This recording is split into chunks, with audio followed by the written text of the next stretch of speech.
Olá, meus alunos do 7º ano, tudo bem com vocês? Espero que sim. Hoje ainda falando da resistência dos negros escravizados, as formas de resistência, hoje a gente vai falar especificamente sobre os quilombos, o que eram os quilombos, como era a vida nos quilombos e quem foi o principal líder quilombola aí no Zumbi dos Palmares, ok? Bom, os quilombos eram comunidades formadas por escravos fugidos da fazenda. Eram comunidades no meio do mato, em regiões onde ficava difícil acesso, eles podiam se esconder e ali não ficavam escondidos simplesmente no mato. Eles criavam comunidades com casas, com plantação, com várias estruturas ali, alguns quilombos bem pequenos, com menor estrutura, outros quilombos maiores. Então esses lugares se transformaram em centros de resistência de escravos que fugiam, para fugir aí da escravidão. A palavra quilombo vem do idioma banto, sendo uma referência a guerreiro da floresta. A primeira definição de quilombo na administração colonial ocorreu em 1740. Quem a fez foi o Conselho Ultramarino Português. Então, o quilombo era isso, essa comunidade. Existem quilombos que são preservados até hoje, em Pernambuco, Bahia. Aqui nós temos uma imagem de um quilombo, de um quilombo preservado ainda até hoje, onde muitos turistas vão lá e são patrimônio nacional. Como é que era a vida nesse quilombo? O quilombo, lá dentro, ele podia viver, então, as tradições da África, as tradições africanas lá. Então, tinha as danças, a religião, a capoeira, várias coisas, eles podiam ali desenvolver ali dentro daquele quilombo, Então, nessas comunidades se realizavam atividades diversas, como agricultura, extrativismo, criação de animais, exploração de minério e atividades de comércio. Inclusive, muitos historiadores relatam que existia até relações de escravidão ali dentro, mas dentro da cultura africana, dentro do padrão de escravidão africana, já um pouco diferente, ou bem diferente da escravidão europeia, escravidão aí mercantilista que já existia. Nesses locais, os negros tratavam de reviver suas tradições africanas, como eu disse ao pouco aqui, a religião, a cultura toda deles era revivida nesses lugares. Então, esse quilombo, ele simbolizava essa resistência, a essa escravidão. Só que quando os escravos fugiam, claro, quem perdia um escravo queria tê-lo de volta. E surgiu uma figura muito importante, que é chamada Capitão do Mato. O que era o Capitão do Mato? Muitas vezes até negros mesmo eram capitães de mato, porque sabiam como lidar com os escravos fugidos, sabiam os locais onde eles se escondiam. E esse capitão do mato era pago para capturar escravos. Então, essa era a função. Eles conheciam muito bem as florestas e aí eles eram contratados para capturar. Por isso eram chamados de capitães do mato. E aí, o principal quilombo, o quilombo mais famoso dos quilombos, chamado Quilombo dos Palmares, ficava lá no Pernambuco.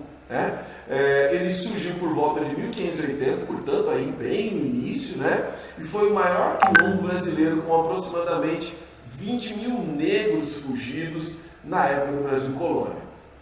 Então, essas fugas, elas se tornaram muito importantes.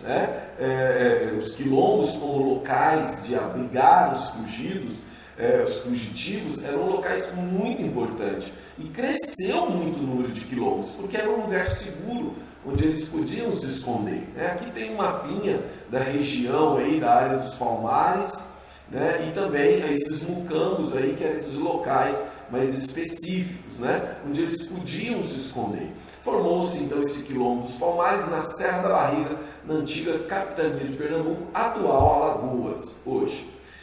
Bom, com o passar dos anos, então, o Quilombo dos Palmares se tornou uma grande ameaça para o governo português. Além dele ser um incentivo para a criação de outros quilombos, muita gente estava indo para lá e fortalecidos. Eles estavam fortalecidos, às vezes, para enfrentar até as expedições militares. Mas a primeira expedição militar ocorreu contra o Quilombo dos Palmares em 1655, e conseguiu capturar alguns quilombolas, descobrir algumas coisas e tal, mas não foi suficiente para vencer naquele momento.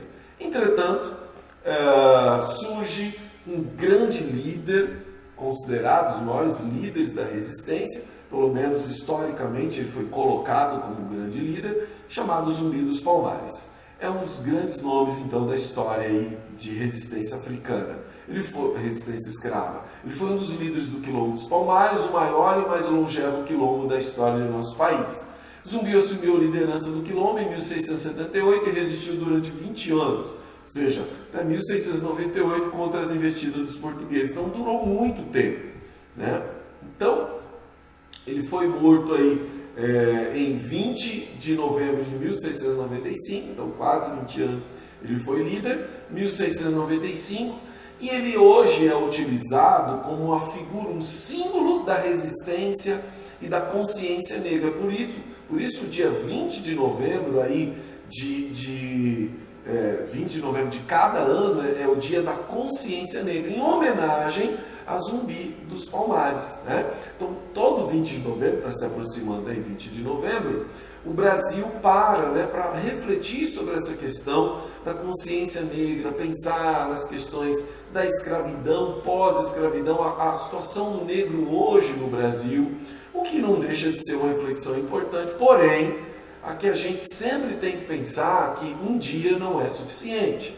Eu acredito que consciência negra, ou refletir sobre não somente essa, mas todas as desigualdades e todas as complexidades que o nosso país tem, o mundo tem hoje, precisa ser pensado todos os dias, mas obviamente a gente entende que um dia se torna simbólico para pensar sobre isso, ok? E assim, pessoal, foi a questão dos quilombos no Brasil, uma expressão de resistência importante, né, histórica, que não pode ser negligenciada, e muito pelo contrário, deve ser um instrumento para a gente pensar sobre a questão do racismo, sobre muitas questões relacionadas ao povo negro, ao povo brasileiro, né? Porque todos nós temos essa herança negra de uma forma ou de outra, ok? É isso aí, bons estudos, tchau, tchau!